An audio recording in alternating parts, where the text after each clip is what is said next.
लोकसभा चुनाव का आगाज हो चुका और ऐसे में राष्ट्रीय जनता दल अपने उम्मीदवारों का नाम का पत्ता खोल चुकी है। दरअसल अब तक 22 उम्मीदवारों का, लेकिन कल देर रात सिवान लोकसभा सीट पर भी राजद ने अपने उम्मीदवार के नाम की घोषणा कर दी है। दरअसल सिवान से अवध बिहारी चौधरी को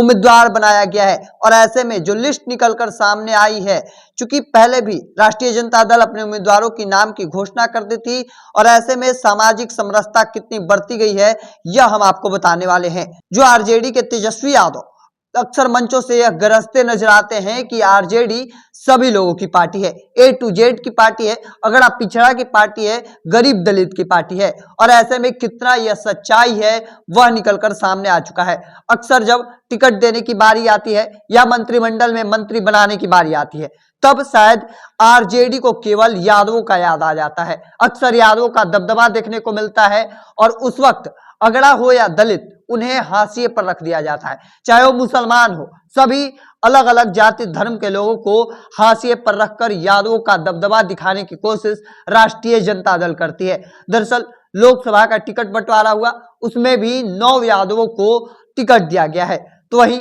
18% वाले मुसलमान धर्म को भी मात्र 2 टिकट दिया गया, जबकि 3 कुशवाहा, 1 बैस, 1 धानुक, 1 गंगोत, 1 चौपाल और 2 रविदास, 1 पासवान, 1 राजपूत और भूमिहार को टिकट दिया गया है। जबकि यह समीकरण टिकट बांटने के दौरान किया गया, बल्कि जब बिहार में मंत्रिमंडल बनाने की बात हो, जब तेजस्वी यादव मंत्री थे, उस वक्त में जब मंत्रिमंडल हुआ करती थी, जब तेजस्वी यादव मुख्यमंत्री हुआ करते थे, उस वक्त में भी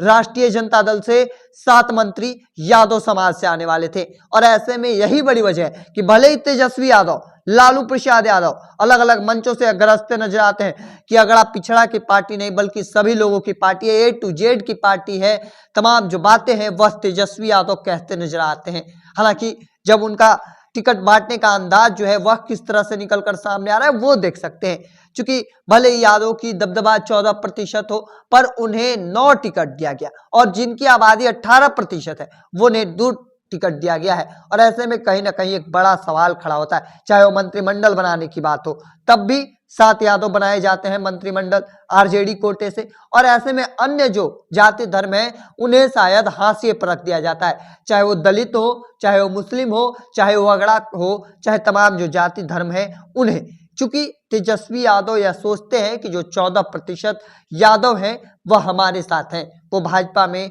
टूटने वाले नहीं हैं। हालांकि तेजस्वी यादव यह भी सोचकर चल रहे थे कि जिस तरह से भारतीय जनता पार्टी यह सोचती है कि भूमिहार हमारा साथ नहीं छोड़ने वाला, उसी तरह से तेजस्वी यादव भी यह सोच चुके हैं कि मुस्लिम हमारा साथ नहीं छोड़ने वाला है। अब आगे देखना होगा किस तरह से क्या कुछ निकलकर सामने आता है। तब तक के तमाम अपडेट को देखते रहने के लिए द बिहारी टॉप देखते रहें। धन्यवाद।